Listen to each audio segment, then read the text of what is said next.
ఉదయం నుంచి ఢిల్లీలోని పార్లమెంటు చుట్టుపక్కల ప్రాంతాలన్నీ ఉద్రిక్తంగా మారింది.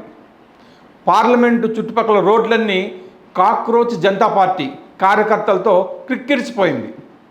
ఒక రకంగా సిజేపీ కార్యకర్తలు పార్లమెంటును ముట్టడించారనే చెప్పాలి.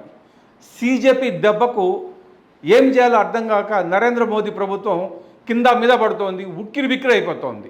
వీళ్ళని కార్యకర్తలందరినీ ఎలా ఆపాలి, వాళ్ళని అక్కడి నుంచి ఎలా పంపించాలి అన్న విషయంలో ఏం చేయాలో తెలియక నానా అవస్థలు పడుతోంది. విషయం ఏమిటంటే, నీట్ ప్రశ్నాపత్రం లీకేజీ విషయం అందరికీ తెలిసిందే.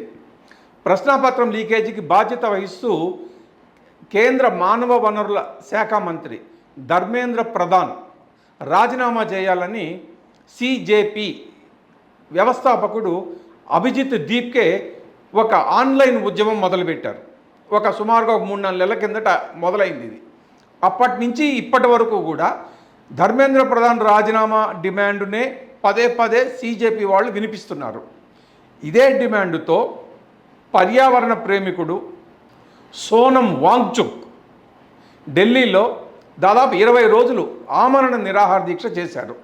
చివరికి ఎంతమంది అంటే పార్లమెంట్లో ప్రాతినిధ్యం ఉన్నటువంటి పార్టీలు కావచ్చు, లేని పార్టీలు కావచ్చు, మొత్తం మీద ప్రతిపక్షాల వాళ్ళు చాలామంది సోనం వాంగ్చుక్ దీక్షను విరమించమని సలహా ఇచ్చారు. కొంతమంది దీక్షా శిబిరం దగ్గరికి వెళ్ళి ఆయనతో మాట్లాడారు కూడా. అయితే ఎవరు ఎన్ని విజ్ఞప్తులు చేసినా మాట్లాడినా సోనం మాత్రం తన నిరాహార దీక్షను మానేది లేదని, ధర్మేంద్ర ప్రధాన్ రాజీనామా చేసిన తర్వాతే తన దీక్షను విరమిస్తానని గట్టిగా చెప్పాడు.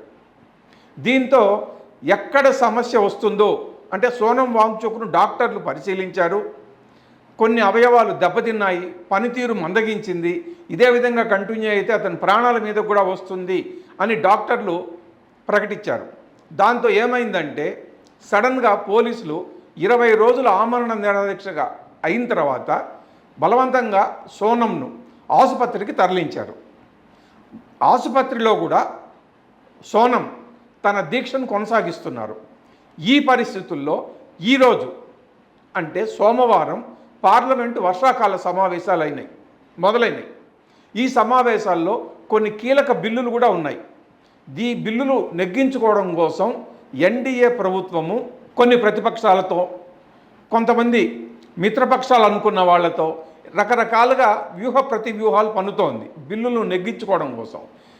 పార్లమెంటు సమావేశాల నిర్వహణలో, బిల్లుల నెగ్గించుకోవడంలో ఓ పక్క ఎన్డీఏ చాలా బిజీగా ఉన్న సమయంలో హఠాత్తుగా ఎవరు ఊహించని రీతిలో సిజేపీ కార్యకర్తలు వేలాది మంది పార్లమెంటును ముట్టడించారు.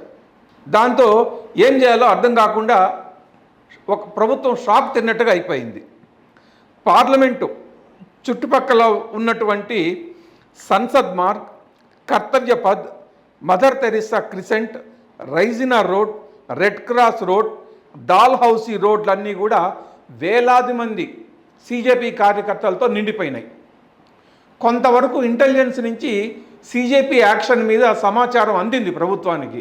అందుకనే కేంద్రం ఏం చేసిందంటే మెట్రో స్టేషన్స్ అన్నింటినీ బంద్ చేసింది. లోకల్ రైళ్లను కూడా దాదాపు రద్దు చేసినంత పని జరిగింది. రోడ్డు ట్రాఫిక్ను కూడా డైవర్ట్ చేసింది. పార్లమెంటు చుట్టుపక్కల భారీ భద్రతను ఏర్పాటు చేసింది. కేంద్ర ప్రభుత్వము ముందు జాగ్రత్తగా ఇన్ని చర్యలు తీసుకున్నా కూడా కాక్రోచ్ జనతా పార్టీ కార్యకర్తలు వేన్ని లెక్క చేయకుండా మెల్లిగా చీమలు పుట్టలోకి ఎలా వెళ్తాయో అదే పద్ధతిలో ఒక్కొక్కళ్ళుగా పార్లమెంటు చుట్టుపక్కలకు చేరుకున్నారు. ఉదయానికి మధ్యాహ్నం అంటే సుమారుగా 11-12 గంటల ప్రాంతానికి ఒక్కసారిగా సముద్రంలో అలలు ఎగిసి పడినట్టుగా పార్లమెంటును కమ్ముకున్నారు. చుట్టుపక్కల రోడ్లన్నీ వేల మందితో నిండిపోయినాయి. ఈ చర్యను పోలీసులు కానీ కేంద్ర ప్రభుత్వం కానీ ఏమాత్రం ఊహించలేదని చెప్పాలి. దాంతో వాళ్ళని చెదరగొట్టేందుకోసమని పోలీసులు వాటర్ క్యానన్స్ను ఉపయోగించారు, బాష్పవాయువు గోళాలు ఉపయోగించారు, టియర్ గ్యాస్ లాంటివి ఎన్ని ఉపయోగించినా కూడా కార్యకర్తలు అక్కడి నుంచి కదలలేదు, అక్కడే ఉన్నారు. ఫైర్ ఇంజన్లను తెప్పించి వాళ్ళకి బాగా విపరీతమైన ఫోర్స్తో నీటిని కూడా చిమ్మారు.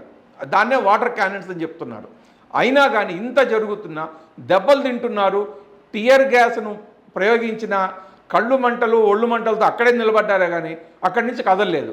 ఎంతమందిని పోలీసులు బలవంతంగా వ్యాన్లలోకి ఎక్కించుకుని చుట్టుపక్కల ఉన్న పోలీస్ స్టేషన్లకు అన్నిటికీ తరలిస్తున్నారు.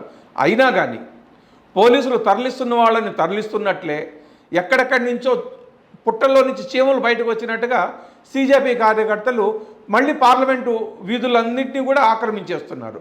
దీంతో ఏం చేయాలి, వీళ్ళని ఎలా నిలువరించాలో అర్థం కాక నానా అవస్థలు పడుతోంది.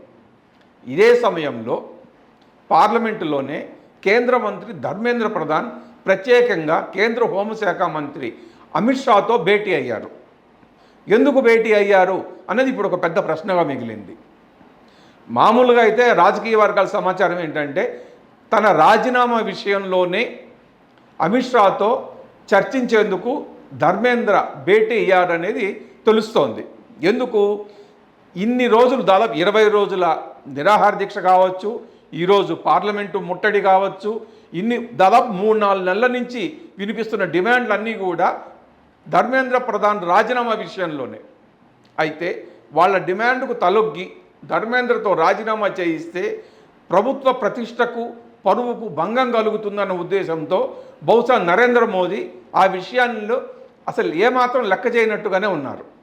అందుకనే తమ కెపాసిటీ ఏంటో చూపించాలి, యువత పవర్ ఏమిటో చూపించాలని సీజేపీ కార్యకర్తలు వేలాది మంది ఒక్కసారిగా పార్లమెంటును ముట్టడించారు. ఫలితంగా పార్లమెంటు చుట్టుపక్కలంతా కూడా తీవ్ర ఉద్రిక్త పరిస్థితులు ఏర్పడ్డాయి. ఇది ఎటువంటి పరిస్థితులకు దారితీస్తుందో, వీళ్ళ ముట్టడి ఎప్పటికి ముగుస్తుందో, ధర్మేంద్ర ప్రధాన్ రాజీనామా అంశం ఎలా ఒక కొలిక్కి వస్తుందనేది చూడాలి. Thank you.